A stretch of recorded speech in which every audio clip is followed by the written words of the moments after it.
우리는 우리의 삶이 평안하기를 소망합니다. 우리의 삶이 복되기를 또한 소망하죠. 그러나 우리의 삶에는 문제가 끊임없이 파도처럼 밀려듭니다. 문제를 하나 넘어서면 또 다른 문제가 생기고 또 문제를 넘어서면 또 다른 문제가 생겨나죠. 여러분, 문제가 우리의 삶에 부딪혀 올지라도요, 이 문제를 넘어서는 사람이 될 수 있기를 바랍니다. 젊은 사람들이 파도 타기를 하거든요. 파도 타기를 하는 사람은 더 큰 파도가 오기를 기다립니다. 작은 파도는 시시한 거예요. 그건 안 타요. 이렇게 딱 엎드리고 있다가 큰 파도가 오기를 기다리는 거죠. 큰 파도가 크면 클수록 그 파도가 나를 더 멀리 옮겨주는 겁니다. 우리가 문제가 있을지라도 그 문제를 넘어서고 그 문제를 타고 가는 하나님의 사람들 될 수 있기를 바랍니다.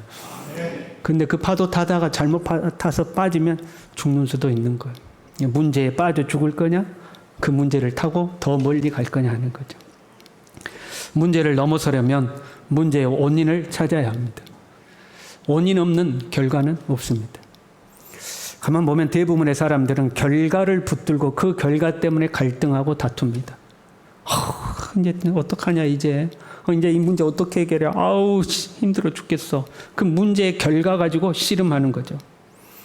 그러나 원인을 제거하지 않으면 아무리 내가 노력할지라도 문제가 반복되는 것을 우리는 경험합니다. 원인을 바꿔야지만 결과를 바꿀 수가 있는 겁니다.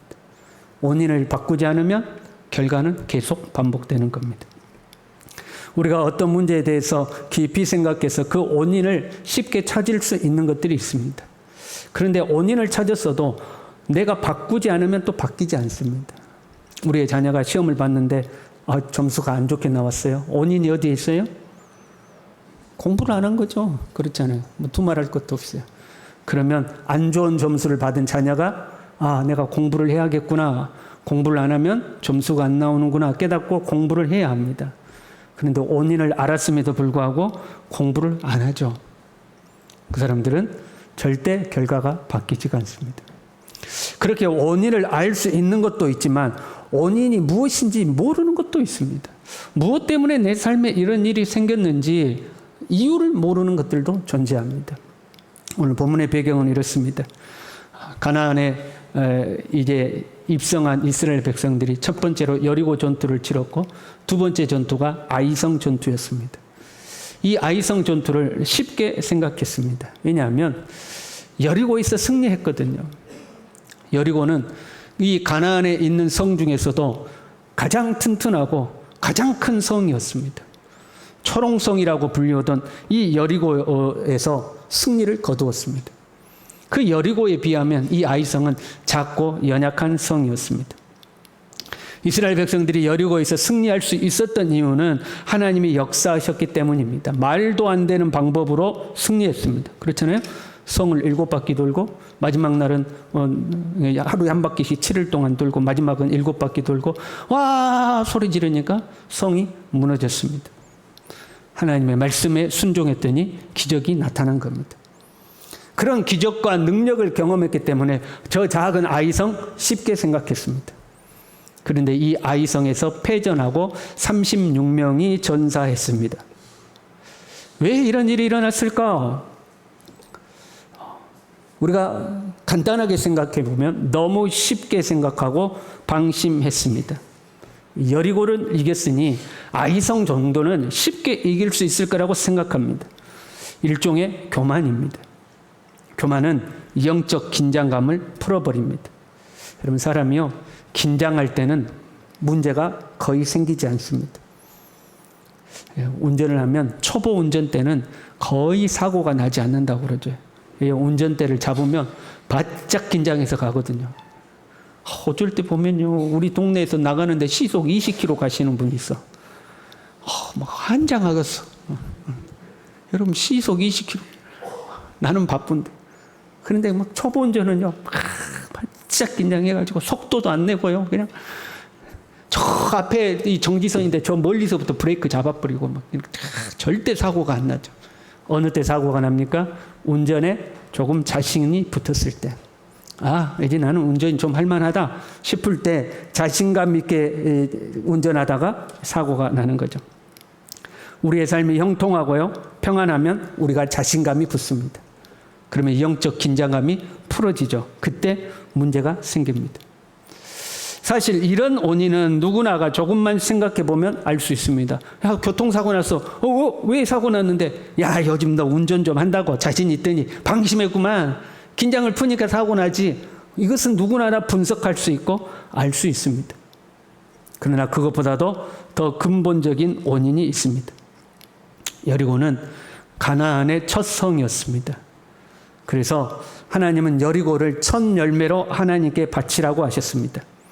6장 18절에 보면 이렇게 말씀하셔요. 너희는 온전히 바치고 그 바친 것 중에서 어떤 것이든지 취하여 너희가 이스라엘 진영으로 바치는 것이 되게 하여 고통을 당하게 되지 아니하도록 오직 너희는 그 바친 물건에 손대지 말라. 하나님 앞에 여리고를 온전히 바치고 어떤 것도 손대지 말라. 그렇지 않으면 너희에게 고통이 올 것이다. 하나님은 분명하게 가르쳤습니다. 여리고 전투를 어떻게 해야 되는지, 그리고 그 말에 불순종하면 어떤 결과가 주어질지를 분명히 말씀하셨습니다. 그런데 아간이라는 사람이 말씀을 어기고 시날산 예투 한 벌과 금 50세겔과 은 200세겔을 감추었습니다. 사실 거기에 문제의 원인이 있습니다. 하나님은 좋으신 하나님이죠. 우리를 축복하시는 하나님입니다. 그럼 우리가 여기서 생각해 볼 필요가 있어요. 그런 문제가 있다는 것을 여호수아는 모르고 있었습니다. 그러나 하나님은 알고 있었습니다. 그러면 여호수아가 그 사실을 모르고 아이성을 공격하려고 할 때에 하나님께서 좀 알려주면 좋지 않겠어요? 야야야야 여호수아야, 너 그 전쟁 가면 진다. 너희들 중에 문제 생겼어. 가면 안 돼. 말씀해주면 여러분 좋지 않을까요? 아브라함이요, 흉년이 찾아오니까 흉년을 피해서 애굽으로 내려갔습니다. 그 애굽에 내려가서 자기 아내를 빼앗기고 거기서 가진 고생을 하다가 하나님의 은혜로 아내를 되찾아서 다시 돌아오게 됩니다. 그때에 아브라함이 애굽으로 내려가려고 할 때에 하나님께서 야야야 아브라함아, 너 애굽으로 내려가지 마. 내가 애굽 가지 말라고 그랬잖아. 너 애굽 가면 안 돼. 그럼 말씀해 주면 얼마나 좋아요. 하나님은 아브라함에게 자녀를 주시고 그 후손을 하늘의 별처럼 많게 해줄 것이라고 약속하셨습니다. 그 약속을 믿고 아브라함은 기다리고 기다리는데 10년이 지나도 자녀가 나오지 않는 거예요. 그래서 아브라함의 아내 사레가 고민하다가 자기의 몸종을 아브라함에게 첩으로 드리기로 결정했습니다. 여러분, 그때에 하나님께서 아브라함에게 아니야, 그거 아니야. 네 아내한테서 아들을 낳아야지. 그거 아니야. 그렇게 말씀해 주면 얼마나 좋았겠어요. 하나님은 아무 말씀이 없었습니다. 그로 말미암아 이스마엘이 태어났고, 이스마엘이 태어난 뒤부터 집안이 풍지박산이 나고 지금까지도 그 후손들 간에 갈등이 이어지고 있습니다. 그런데도 하나님이 말씀하지 않았어요. 여러분, 말이라는 것은요, 권위가 있습니다. 그 사람 그렇게 말해도 또 언제 바뀔지 몰라. 그 사람 그렇게 말해도 말 안 지켜. 그 말에는 권위가 없습니다. 그런데 그 사람이 그렇게 말해서 그럼 틀림없어. 그 사람이 그렇게 말하면 그 반드시 지켜. 그 말에는 권위가 있습니다. 하나님의 말씀에는 권위가 있습니다. 한 번 말씀하시면 그대로 됩니다. 하나님의 말씀은 태산보다도 무거운 말씀입니다. 절대적으로 그 말씀대로 되는 줄로 믿습니다. 그래서 두 번 말하실 필요가 없는 거예요. 하나님이 한 번 말씀하시면 그건 그대로 되는 거예요. 그래서 우리는 하나님의 말씀에 순종하면 됩니다. 하나님은 아브라함에게 애굽으로 내려가지 말라고 말씀하셨습니다. 그러면 아브라함이 안 내려가면 되는 거예요. 현재 흉년이 찾아오고 기근이 찾아왔을지라도 하나님이 가지 말라고 그랬으니까 안 가면 되는 거예요. 왜? 하나님은 말씀하신 바를 반드시 지키시니까. 아브라함에게 네 몸에서 날 자가 네 후손이 될 거라고 분명히 말씀하셨어요. 그러면 10년이 지나 자녀가 안 생겨도 하나님의 약속을 믿고 기다려야 하는 거예요. 하나님 반드시 약속을 지키시니까. 사람은요, 잔소리를 합니다. 여러분, 잔소리 해요, 안 해요? 설교는 듣고 계시죠? 잔소리 해요, 안 해요? 애들한테도 잔소리하고 아내한테도 잔소리하고 남편한테도 잔소리하고 이제 좀 자녀들이 나이를 먹으면 부모님한테도 잔소리하죠. 엄마 이거 하지 말라고 그랬잖아. 엄마 이건 이렇게 하라고 그랬잖아. 잔소리를 하죠. 여러분 그런데 여러분 그거 아십니까? 잔소리가 많을수록 말의 권위가 없어집니다. 잔소리가 많을수록 말의 권위가 없어요. 아이들한테 잔소리하면 애들이 그 잔소리를 듣는 것이 아니라 뭐라고 그래요? 아, 우리 엄마 또 저런다 이런 말을 안 듣습니다. 하나님은 약속의 말씀을 주시고는 그 뒤부터 잔소리를 하지 않습니다. 그것이 하나님의 권위입니다. 잔소리를 하지 아니하시되 그 말씀을 반드시 지키시는 하나님이십니다. 근데 우리의 입장에서는요, 아유, 그래도 하나님 잔소리라도 좀 하시지. 아니, 아브라함 애국 갈 때, 야, 가지마, 잔소리라도 좀 하시지. 여호수아가 그 사실도 모르고 아이성 점령하러 갈 때, 야야야야, 가지마, 잔소리라도 하시지. 우리 입장에서는 그런 마음이죠. 하나님이 잔소리 하셨다면 우리가 실패하지 않았을 텐데. 여러분, 그럴까요? 하나님이 잔소리하면 여러분 하나님 말씀 들을 것 같아요? 아이들이 부모가 잔소리하면 부모 말을 듣습니까? 안 듣잖아요. 하나님의 말씀을 들을 사람은 한 번 말해도 듣는 거고 안 들을 사람은 100번을 말해도 안 듣는 거예요. 하나님은 잔소리를 하시기보다 실패를 경험하도록 내버려 두십니다. 우리는 실패와 고난을 싫어하죠. 그러나 여러분 실패가 때로는 유익할 때가 있습니다. 왜? 경험해야지만 배우는 것들이 있어요. 경험을 통해서 배우는 것들이 있는 겁니다. 아이를 낳았어요. 아이들이 이렇게 이렇게 바둥바둥하고 뒤집기 하고 그럴 때 있잖아요. 여러분 그때가 좋은 거예요. 그렇잖아요. 좀 걷기 시작하고요. 자기 주관 생각 생기면요. 이제 엄마 말 안 들어. 그래서 밥 먹으면 뜨거운 걸 자꾸 만지려고 그러면 엄마가 야 아뜨 만지지 마. 아뜨 만지지 마. 그래도 또 만지려고 그래. 아이 아뜨. 더럽게 말 안 들어 얘들이. 아뜨. 그럼 어떻게 해요? 적당히 뜨거운 거 만지려고 할 때 내버려 두죠. 화상 입지 않을 정도로. 아뜨 한번 만져봐. 지가 만지고 아뜨. 그럼 그 다음부터 안 만지는 거예요. 경험을 통해서 배우는 거죠. 하나님은 우리가 실패를 통해서 배우도록 하시는 거예요. 그래서 우리에게 잔소리하기보다는 실패를 경험하도록 내버려 두시는 거죠. 그런데 보면 실패했음에도 불구하고 깨닫지 못하고 성장하지 않는 사람들도 있어요. 그 사람들은 반복하고 또 반복하죠. 실패하고 또 실패하죠. 왜요? 그 실패의 원인을 엉뚱한 곳에서 찾는 거예요.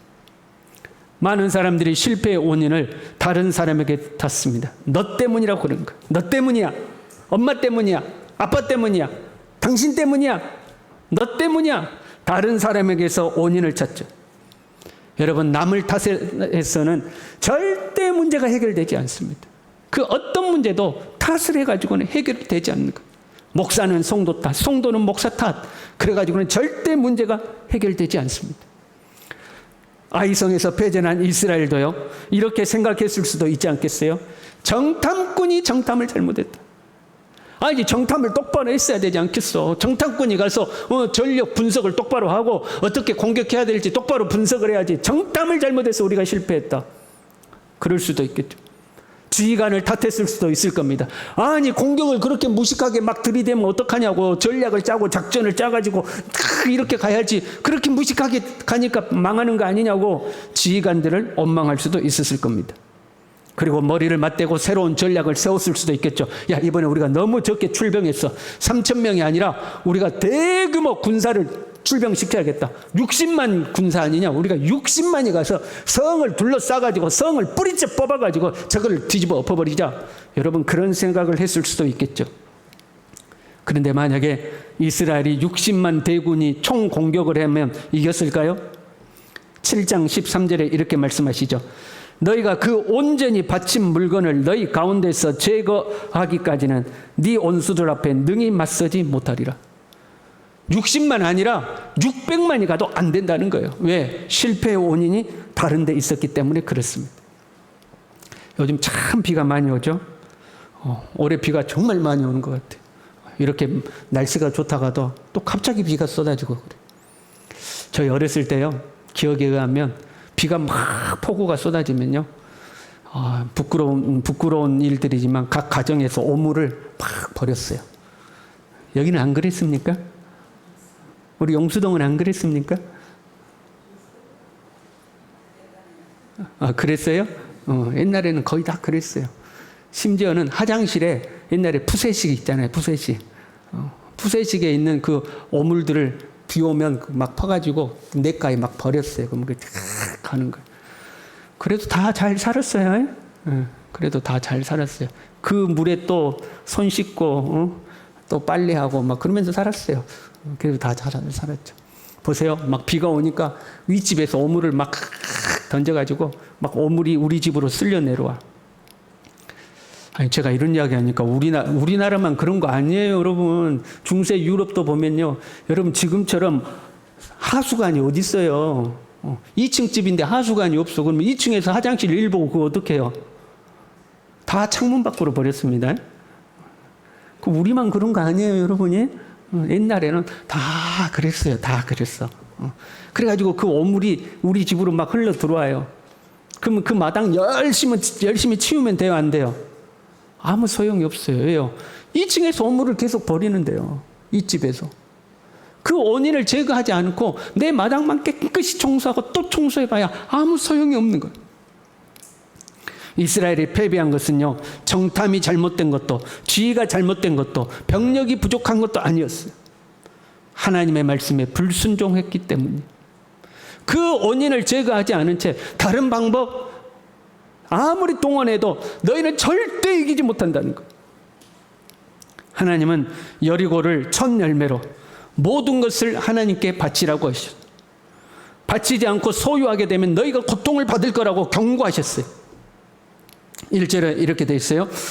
이스라엘 자손들이 온전히 바친 물건으로, 여기에서 무슨 표현이 나와요? 온전히 바친 물건이라는 표현이 나와요. 1절 중반절에도 보면 또 온전히 바친 물건이라는 표현이 나와요. 11절에도 보면 온전히 바친 물건, 12절에도 온전히 바친 물건, 이 온전히 바친 물건이라는 단어가 계속 반복돼요. 이 온전히 바친 물건이란 그 단어를 그대로 풀어보면 금지함으로 봉헌된 것이라는 말이에요. 금지함으로 봉헌된 것. 무슨 말이에요? 나에게 금지되었기 때문에 하나님께 드렸다는 거예요. 나에게는 허락되지 않았기 때문에 그것을 하나님께 드린 것이다, 그런 의미예요. 우리는 그렇게 생각할 때 있죠. 하나님 앞에 첫 열매를 드린다거나 우리가 하나님 앞에 헌금을 드린다거나 그러면 이거 나한테도 꼭 필요한 것인데 그래도 하나님의 은혜가 감사하니까, 나보다도 하나님이 더 중요하니까 하나님께 귀한 것 바치는 것이다, 그렇게 생각하고 드리죠. 그것도 맞는 거예요. 하나님 은혜가 감사해서 우리는 하나님께 바쳐요. 그러나 한편으로는요, 그것이 나에게 금해졌기 때문에 하나님께 드리는 거예요. 왜 금하셨어요? 그걸 네가 가지고 있으면 멸절당할 것이라는 거예요. 그걸 네가 가지고 있으면 너에게 아무 유익이 없다는 거예요. 그래서 너에게 있으면 너에게 유익이 없으니까 그것을 하나님께 드리라는 거예요. 대표적인 것이 죄죠. 여러분, 우리가 죄를 가지고 있으면 우리는 멸망합니다. 멸절당합니다. 그런데 어떤 사람은 그 죄가 자신을 망하게 할지도 모르고 그 죄를 즐기는 거예요. 그 죄가 너무 재밌는 거예요. 그 죄를 절대 버리지 않는 거예요. 왜? 너무 즐겁다는 거예요. 그로 말미암아 자기가 멸망할 것은 생각도 못하는 거예요. 죄는 우리를 멸망으로 이끄는 거죠. 그래서 우리는 우리의 죄를 예수님께 드린 거예요. 예수님께 우리의 죄를 바친 거예요. 예수님은 우리의 모든 죄를 짊어지고 십자가에서 죽으신 겁니다. 이 죄를 주님께 드리지 않고 내가 그 죄를 가지고 있으면 내가 멸절당하는 거예요. 이스라엘은 자신들이 왜 패배한 것인지를 알지 못하고 있어요. 여호수아 기도를 보더라도 그래요. 여호수아가 이렇게 기도해요. 슬프도소이다 주 여호와여, 어찌하여 이 백성을 인도하여 요단을 건너게 하시고 우리를 아모리 사람의 손에 넘겨 멸망시키려 하셨나이까. 하나님께 약간 서운함을 표시하고 있어요. 하나님, 차라리 요단 건너지 말고 요단 동쪽에 거주하고 살 것을 왜 우리로 하여금 건너게 하셔가지고 이런 일 당하게 합니까? 아이고 슬픕니다. 하나님, 서운함을 표현하고 있어. 왜요? 실패의 원인이 자신들에게 있다는 것을 지금 모르는 거예요. 너 때문에 이런 문제가 생긴 건데 하나님 나한테 왜 이래요? 이러고 하고 있는 거예요. 다행스러운 것은요, 그렇게 문제가 터지자 여호수아와 장로들이 하나님 앞에 엎드렸어요. 자기들끼리 모여서 머리를 맞대고 전략을 새로 세우고 작전을 새로 구상한 것이 아니라 할 수 있다, 한번 해보자, 한번 실패했지만 다시 한번 도전해보자, 그렇게 한 것이 아니라 하나님 앞에 엎드린 것. 이것이 중요합니다. 사랑하는 성도 여러분, 문제가 생기면 하나님 앞에 엎드리시길 바랍니다. 하나님 앞에 엎드린 것. 다윗 시대에요, 3년 기근이 생겼어요. 3년 기근이 생기니까 이것은 하나님이 이렇게 하시는 것이다 생각하고 다윗이 하나님 앞에 엎드렸어요. 그때 하나님께서 다윗에게 가르쳐 주시죠. 사울 왕 때 기브온 족속들에게 잘못한 것 때문에 이 기근이 생겼다고 알려주셨어요. 여러분, 만약에 다윗이 하나님 앞에 엎드리지 않았다면 이 사실을 어떻게 알겠어요? 내 때의 문제가 아니라 내 앞선 사울 왕 때 그 어떤 잘못된 문제 때문에 현재 이 어려움이 닥쳤다는 걸 어떻게 알겠어요? 하나님 앞에 엎드리지 않고는 알 수 없는 것들이 있는 거예요. 우리의 삶에는요, 여러 문제들이 찾아옵니다. 죽을 때까지 문제는 사라지지 않습니다. 여러분, 사람의 인생이란 죽을 때까지 문제와 직면하고 그 문제를 해결하면서 살아가는 것이 사람의 인생이에요. 그런데 그 문제 중에 어떤 문제는 해결되고 어떤 문제는 해결이 안 되는 문제가 있어요. 내가 힘을 다해서 해결할 수 있는 문제는 우리의 온 힘을 다해서 해결해야 돼요. 그러나 내 힘으로 해결할 수 없는 문제는 하나님 앞에 엎드려야 하는 겁니다. 하나님 앞에 엎드려야 하는 것. 제가 어릴 적 기억에요, 교회 가면요, 항상 사람들이 있었어요. 교회 가면 항상 사람이 있었어요. 기도하는 사람이 꼭 있어요. 밤마다 사람들이 나와서 기도를 했어요. 배운 것도 없고 가진 것도 없고 의지할 곳이 없어서 오직 하나님 앞에 나와서 기도한 거예요. 엎드린다는 것은 이런 의미예요. 하나님 말고는 의지할 곳이 없습니다. 하나님 말고는 방법도 없습니다. 내 힘으로는 도저히 할 수 없습니다. 하나님만이 나를 도우실 수 있습니다. 이 믿음으로 하나님 앞에 엎드리는 거예요. 요즘은 엎드리지를 않아요. 기도하는 사람 찾아보기 힘들어요. 철회하는 사람 찾아보기 힘들어요. 하나님 앞에 작정하여 기도하는 사람도 찾아보기 힘들어요. 부르짖는 사람도 찾아보기 힘들어요. 우리의 삶에 그렇다고 문제가 없어졌는 거 아니에요? 문제는 여전해요. 오히려 문제는 더 어려워졌어요. 문제는 더 복잡해졌어요. 경제적 문제 끊임이 없어요. 자녀 문제 끊임이 없어요. 참, 요즘 자녀들은 부모 말을 더더군다나 안 듣잖아요. 제가 중고등부 설교하거든요. 중고등부 때 아이들에게 그렇게 설교해요. 하나님은 부모님을 통해서 너에게 말씀하신단다. 부모님의 말씀에 순종하는 것이 하나님께 순종하는 것이다. 우리 애들부터 말 안 들어요. 끊임이 없는 거. 남편 문제, 아내 문제, 건강 문제, 우리의 삶의 문제가 끊어지지 않는 거. 그럼에도 불구하고 우리는 너무 똑똑해졌어요. 내가 생각하고 내가 판단하고 내가 진단하고 내가 원인도 찾고 내가 처방까지 다 하는 걸. 하나님 앞에 엎드리지 않고 내가 알아서 다 해결하는 걸. 우리가 똑똑하면요, 하나님은 가만히 계십니다. 우리를 지켜만 보고 계십니다. 하나님 앞에 우리가 엎드릴 때에 하나님이 우리를 가르치기 시작하는 것. 사랑하는 성도 여러분, 하나님 앞에 엎드리시길 바랍니다. 주님 앞으로 나오시길 바랍니다. 내 힘으로 할 수 있을 것이라고 착각하지 말고, 반대로 무기력함에 주저앉아 있지 말고, 여러분 주저앉더라도 하나님 앞에 나와서 주저앉아야 돼요. 보세요, 여호수아와 장로들이 하나님 앞에 날이 저물도록 가만히 엎드려 있었어요. 할 말이 없는 거예요. 너무 상심해서 그냥 하루 종일 가만히 앉아 있는 거예요. 밤이 됐어야 하나님 앞에 기도하기 시작하는 거예요. 주저앉더라도 하나님 앞에 나와서 주저앉아 있어야 돼요. 어떤 문제를 당하든지 하나님 앞에 나와서 여러분 엎드리시길 바랍니다. 그러면 좋으신 하나님께서 우리를 가르치기 시작할 겁니다. 우리를 인도하기 시작할 겁니다. 우리의 삶의 문제의 원인들을 제거해 가기 시작하실 것이죠. 이 좋으신 하나님을 신뢰하고 하나님 앞에 나와 엎드리는 저와 여러분 될 수 있기를 간절히 바랍니다. 우리 함께 찬양하겠습니다.